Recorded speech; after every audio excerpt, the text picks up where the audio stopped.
use of algae in some way endanger the environmental balance here on Earth, or is this something that can be produced without creating greater risk for our environment? Thank you very much. Muchísimas gracias. Greg, were you able to hear Yes, yeah, I was able to hear that. With respect to the first question, how much algae is required, I think rather than getting into quantitative detailed numbers, the fact is that they grow at least 10 times more biomass per area per time than any land plant. So in terms of alternatives, let's say corn or soy, you would use 10 times less land. So there's advantages, plus the type of land is not the best agricultural land. You can grow them on desert or non-arable land. With respect to the second part about any problem for the environment, algae are ubiquitous. They're in oceans, lakes, rivers, they're in soils. Anytime the wind blows across any lake or ocean or terrestrial system, picks up dust and particles, including algae, they're transported around, so they're already in the environment. Now, there could be potential risk with genetically modified organisms, which is always a question that's raised. However, at this point, that's not an issue because we haven't created such organisms or proven their safety yet. But in general, algae, I don't believe, pose a major threat to the environment. Una pregunta para el señor Briggs. I have a question for Mr. Briggs. How would a non-scientist, a lay person, consider the growth or how this growth of this bacteria occurs in terms of replacing the yeast within the fermentation process and producing biofuel? I mean, how do you grow this bacteria? Is it a huge room where bacteria are being grown, or how does it occur exactly? And then I'd like to know what economic perspectives vis-a-vis oil prices or what have you do you think would be advantageous or convenient such that we begin to look at leaving fossil fuels and really considering biofuels? What economic outlook needs to exist for this change to begin to occur? For growing the bacteria, they're grown in the exact same manner as yeast and most microorganisms. They are in large tanks, grown in. It's very similar to a brewery, if you've ever get a chance to visit a brewery. So it's large tanks of microbes. They're eating the sugar, and part of their metabolism releases ethanol if it's yeast. Some bacteria make ethanol. In our case, they'll make a gasoline replacement molecule, and that molecule will separate from the liquid that the bacteria grow in and can just be pulled off rather than having to distill it, which will save a little money in energy costs. We know that these molecules can fully replace petroleum as a fuel, but that probably won't happen immediately. Instead, it will be used to increase the quality of petroleum gasoline, which is decreasing. Oil wells all around the world are running out of oil. And as they run out, the quality of the remaining oil is decreasing. And that means the carbon atoms the chains are getting longer. So it's going from gasoline to diesel quality fuel. So we think the immediate opportunity is to supplement petroleum to increase its quality. Then as the scale increases and the oil output continues to decline, we think this can then replace petroleum. ¿Cómo evalúan ustedes? How do you assess the social impact that these new alternative fuels have in developing countries such as in Latin America? For example, the use of corn in this kind of fuel increases the cost for us in our markets. And while it is true that in the US or Europe, corn isn't really consumed in our lives, it's part of our basic daily staples. In fact, not too long ago, there was a protest because the prices of corn were so high. Or, in my case, being from Colombia, primary staples are being replaced by those which tend to contribute to the production of biofuels. So how do you consider social and or environmental impacts derived from the use of this kind of energy? Thank you. Bob, do you want to start? Well, in the case of the thermochemical processes that we're talking about, we're using biomass waste streams. So it's basically, for example, in sugarcane, the bagasse could be used in two ways. It could be used to make electricity, or it could be used to make liquid fuel. So in our case, we're taking the leftover biomass. In the United States, we have large waste streams in cleaning up the forests. That material sometimes is actually burned in bonfires, just burned in the forest, which actually is not a very good way of removing that material. So in the case of the primary biomass waste streams we're looking at are a problem for the society, particularly if we use refuse-derived biomass. In the United States, we have very large content of cellulose in our municipal solid waste. If we remove that cellulose and convert it into a liquid fuel, then our landfills are not filled as fast, and that's actually a significant problem with currently we take our biomass, a great deal of it, and actually bury it in the ground.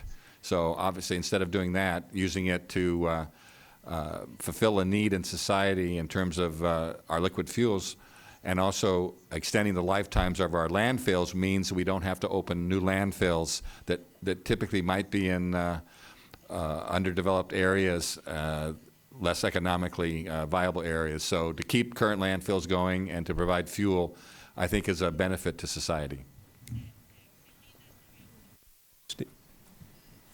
I think that's an excellent question, one that's being asked around the world.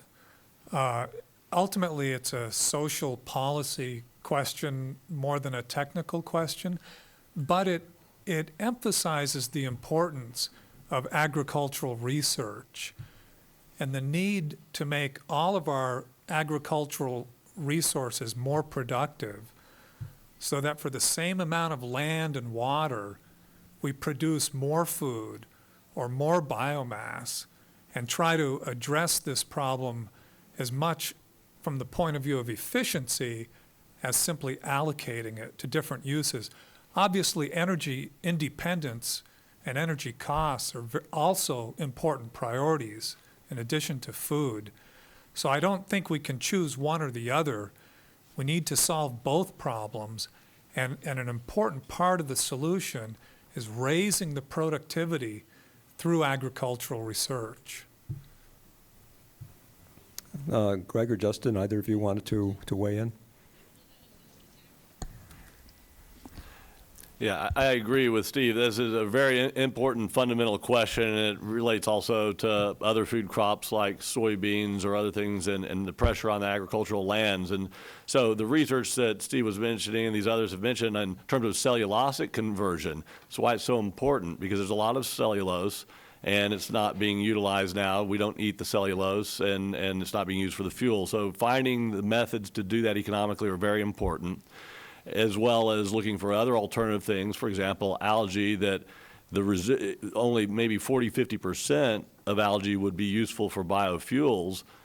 If you go to massive scale with algae, the remainder would be good protein material. It'd be nutritious for animals, and we already know that animals can certainly take 30, 40, 50% of their feed as algae. There's been a lot of experiments. So it's possible if we can make algae economic on desert land with salt water, we'll actually create more feed for animals, and again, through research, reduce the cost of agricultural production and increase the yields through productivity. Justin? Yeah, I'll weigh in on that too, because I think it is, like everyone else, had a very important question. And one of the points that I'd like to make is that, like everyone else, we have to avoid a competition for food and fuel there. So we want to use non-food, both feedstocks as well as perhaps land and other resources there too. So we don't want competition for growing something else instead of corn. In terms of other social impacts there, I think one of the other benefits of this kind of economy would be reinvigoration of the rural economies there, that in the end it's going to be the farmers that are controlling the most valuable resource here. It's going to be the oil wells of the future. And so that, the consumers buying tortillas are paying a lot now, but the farmers are probably enjoying high corn prices right now. And so as we create more demand for rural products there, along Steve's lines too, of making those more productive and economic, I think that those people will benefit greatly too. Mi pregunta gira en torno a cuál My sería la question alternativa que tendrían has los to países do with con the el sol alternative that countries such as Venezuela have, whose countries y que de pronto no or tendrían economy is mainly dependent on mediano o petroleum. plazo, quizás una infraestructura In the short or long term, they might not have sufficient infrastructure such that they could become an important producer of biofuels as they are currently of oil. And then if algún tipo de coexistencia mientras se do materializa. you visualize a type of peaceful coexistence between traditional and then these new alternative strategies until such time as there's this total substitution of them? Someone want to take a stab at that? Steve? Well, I think that petroleum and biofuel will both be used, and the ratios will be determined by economics. But oil-producing countries that are largely dependent on oil as their primary industry are starting to think about the future and have some concern, as you've indicated. Saudi Arabia, for example, is establishing a new national university that's intended to diversify the economy and transition it from the use of natural resource to a more intellectual, technology-based economy.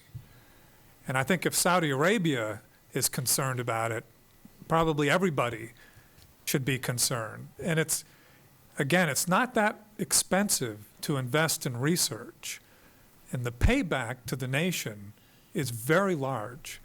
So I would encourage Venezuela to invest in university science that can help utilize the natural resource and extend the economic opportunities beyond the natural resource as it declines. Well, let me thank all of you, and please join me in thanking our outstanding panel for their fine work.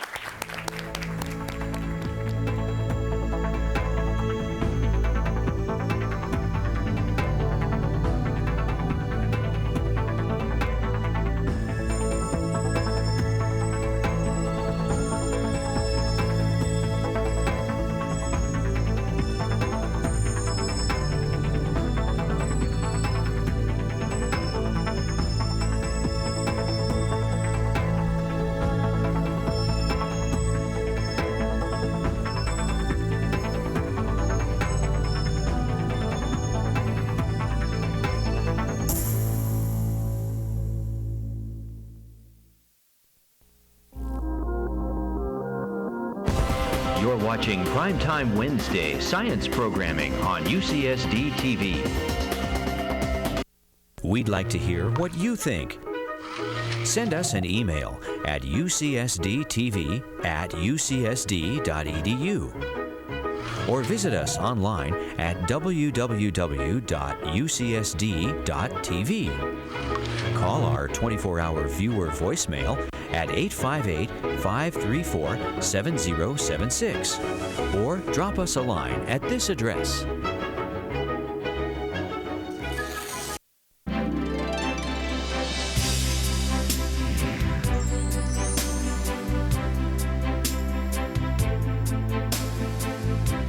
I'm Nigella Hilgarth from the Birch Aquarium.